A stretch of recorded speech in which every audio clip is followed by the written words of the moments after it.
Attorney General and Commissioner for Justice, Kwara State, Salman Janwado, joins us this morning via Zoom. Good morning. Thank you for joining us on the program. Good So, morning.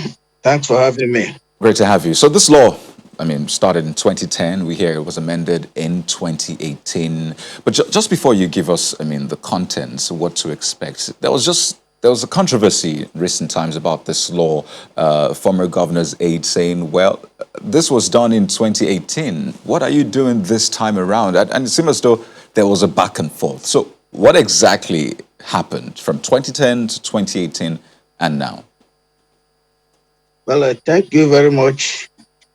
The statement by an aide to former governor to the fact that law has been repealed in 2018 does not represent the position of things. In fact, the law still remains extant in Kwara State. The only thing that happened in 2018 was an amendment, and that amendment came as a result of public outcry that a former governor in Kwara State, who was also in the Senate and later became Senate President, was earning both that pension under the law, the provision of the pension provided for under the law, and at the same time taking salaries and allowances in the National Assembly, which is wrong.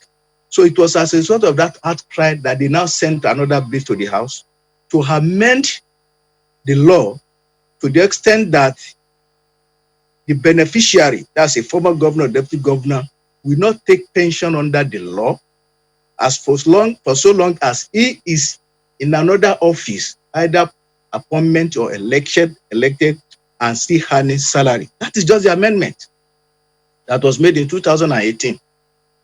Now, the background fact of this matter is that in 2003, the Kwara State had enacted a law, that's governor and deputy governor pension law.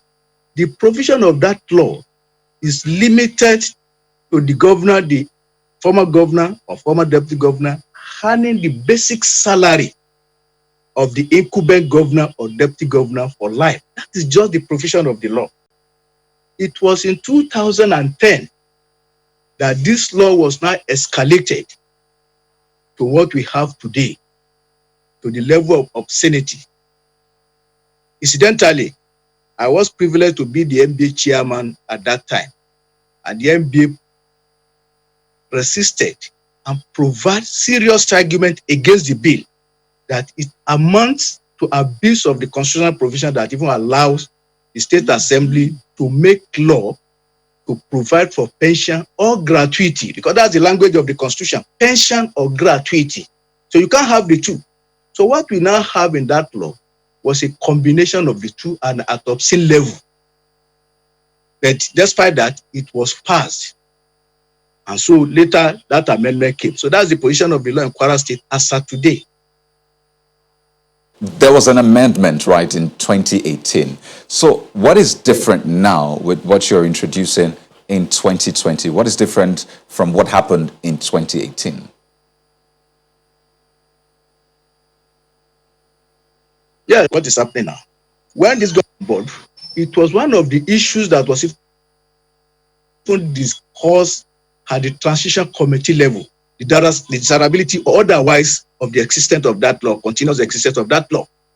And the recommendation was that something be done about the law. So there were divided opinions. Some people believe it should be outrightly repealed. Some believe it should be amended. So when the governor came on board, that was now subjected to consultations and debates. In fact, we had to go to consider other same law in other states like Niger, Kaduna, and Kogi. And we discovered that the only one that appears a bit reasonable is that of Kaduna, which is equivalent to the 2003 law of Kwara State. So now, that thing has to be subjected to consultation. And so the product of the consultation is now what is happening, that the law be repealed outrightly. Because from our findings, not only that law was an abuse of legislative power, it also contains obscene provisions that provide leakage, that provide room for leakage in the treasury of of the state. And in fact, it is a serious hemorrhage on the finances of the state. If you don't mind, I will tell you a few of the provisions. Apart from the salaries that the governor, to that. the former Just, governor will have. just a moment, Honorable Commissioner. We have seen some of those provisions in the slides that we have been putting on your screen. But you would also remember, I'm sure you do, that a civil society organization went to court on, the similar case as this one. And in a letter to the Attorney General, they appealed that in enforcing the judgment of the court that said that no governor should earn double pay if that governor or the former governor and former deputy governor are still in public office. They appealed that the Attorney General of the Federation should look into the possibility of or the validity or otherwise of those laws, perhaps just as you also did as well.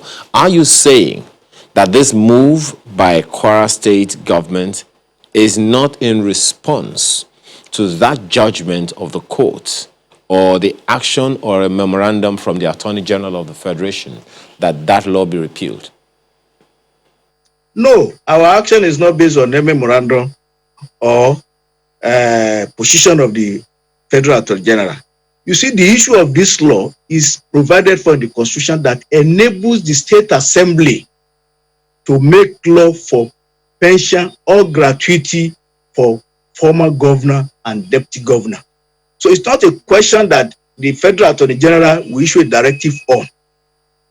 It's a question that will be tackled at state level by individual states. Yes, but you also know that So when Serap went to court, when Serap went to court on that matter and got that judgment, the judge ruled that the Attorney General of the Federation, which proved the same case as you are proving right now, the judge ruled, the judgment, included the fact that the judge said, look, whether or not it is a state law, it is the duty of the Attorney General of the Federation to ensure that whatever law is passed at the state level conforms with the Constitution, with the laws and all of that. So that's why I'm asking if indeed there isn't any conversation or communication from the Office of the Attorney General before this action of yours.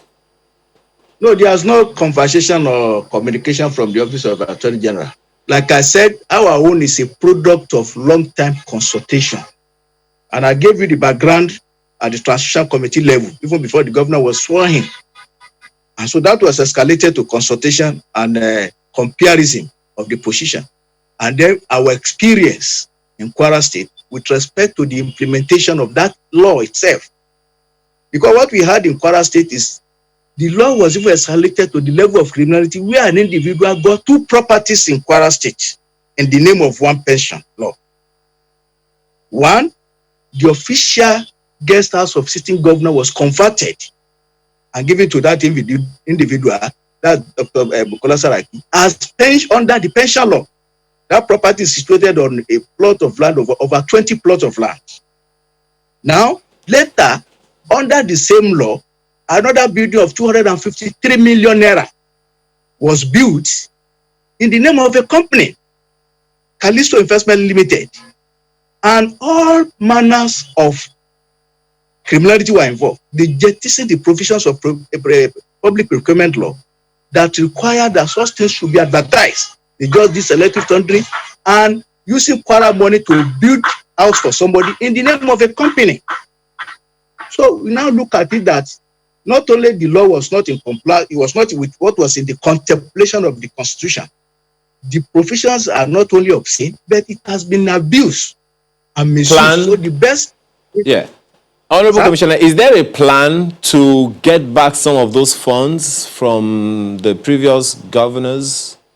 Because, if this law is repealed, steps have been taken because it is obvious that we have to take steps to do something about this. Like I said, somebody cannot have 2 property under one law. It's not possible. Is there a so plan that's why then? We look at yes. You haven't answered the question. There's a plan. Okay. There's an ongoing plan. So with this repeal now, it means that both former governors and their deputies, whether they hold an office or an appointment at the same time, will not be getting any form of pension or emoluments. Is that what this repeal means? I can't hear you well. The question is, with this repeal now, does it mean that all the former governors and their deputies, whether they hold an appointment or an office, whatever or not, would not be getting any Yeah, pension that or they will not be emolument no from longer now a, henceforth? yes, once the assembly passes the bill, which has been sent to the assembly, then they will not get anything No, under the pension law. There will be no pension law in Kwara State again for governor and deputy governor. okay, even for the ones that don't have an office or an appointment currently, right? Yes, that is the effect of total repeal of the law. So which means when the current governor leaves office, he will not be entitled They won't get to anything. either a pension, gratuity, cars, SSS operatives, furniture, and all that. Is that what that means? Yeah, yeah, you will not be legally entitled to such things. So is And there you see, what the constitution does not even mandate the assembly to make those. It say may. The assembly may make. It's not compulsory that you must have those such law.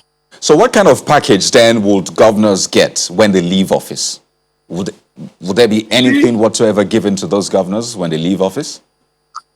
As a public officer, the remuneration, the severance, everything is regulated by the RAMFA. That is Revenue Mobilization and Political Allocation Commission. They make recommendation with what each political office holder will get while leaving the office. That should be enough for any public officer. After all, public office is supposed to be a service. So does this apply It's not also? necessary that somebody who was not in full employment just for temporary period will now continue to live on the state for the rest of his life. Right. So does this apply also to the speakers, their deputies? Was there ever any type of arrangement for them also? No such arrangement in Kwara State. Right. So this process, I understand that the process has begun at the State Assembly. So when is the earliest possible time? Because yes, of course, there's a legislative process, but how much of a buy-in do you have from the State Assembly? How much of a buy-in do you have from the State Assembly to ensure that this passes? And when is the shortest possible time to ensure that this repeal is passed?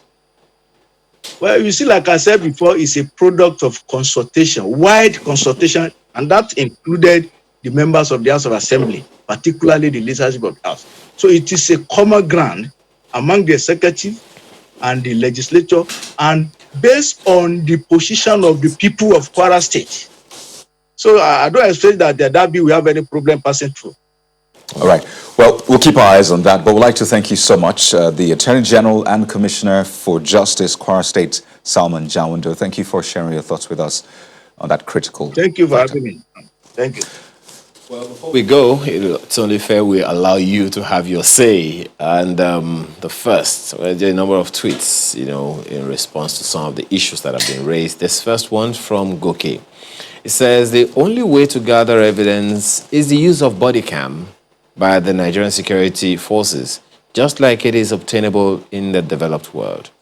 What does it cost for us to implement it that has become so difficult to do? I just wonder. Really? Okay. I understand that agitation, but if you take a look at how much it will cost, then maybe that's what it will cost us. But then if you see the benefit of that cost, then maybe it makes that cost make sense. But you know what? It's in the hands of the government. This one is from Zongwe, says that, still on body cam actually, says, shocking to hear a sitting House of Assembly member voice that police are not ready for body cam. I see you stepping on the leash and preventing the police from moving forward. Well, still on the police, now is the time to review what motivates them to act so outside the shores of our country, and that's talking about the police, and what demoralizes them at home. Then act. That's from Dimple. Oluwagbenga Orukoton, it's also on police, says the state police that has a state legislative backing and also answerable to the governor with statutory power to protect lives and property. Each state's police is tailored, designed for each state criminal peculiarity, culture, norms, and demographic issues. He's talking about state police and some of the merits this will have on security architecture, right? Hopefully we'll get to that conversation one of these days. But that's the conversation. Well, all of the issues that have been brought up today, we have to thank you very much for your time and thoughts, and trust that you will have a great day and it will be a productive one for you. Let the conversations continue. I'm Ayo Makine. Have a wonderful day. And I'm Kayode Kikiru. Thank you as always for joining us.